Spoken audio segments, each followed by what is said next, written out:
যে কোনো ইঞ্জিনের গিয়ার বক্স বসাইতে যাদের সমস্যা হয়, যারা টেকনিশিয়ান আছে তাদের জন্য ভিডিওটা।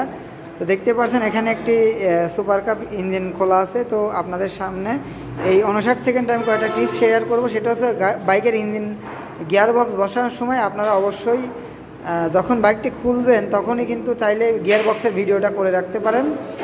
এবং এই যে ইঞ্জিন গিয়ার বক্স সেটিংয়ের সময় এটা ইনপুট শাফট যেটা আছে সেটা 360 ডিগ্রি ডান দিকে এবং বাম দিকে ঘোরায়ে এই গিয়ার ড্রাম হাতে প্রেস করে আমরা গিয়ার কয়টা শিফট করে নিব। তাহলে আমাদের গিয়ার বক্স সঠিকভাবে সেটিং হয়েছে কিনা আমাদের হেজিটেশন থাকবে না, খুব ইজিলি গিয়ার বক্স আমাদের সেটিং থাকবে। এবং যে ওয়াশারগুলো থাকে এগুলো খোলার সময় একটু ভিডিও করে রাখবো, আমরা চাইলে ভিডিও করলে ইজি হয়।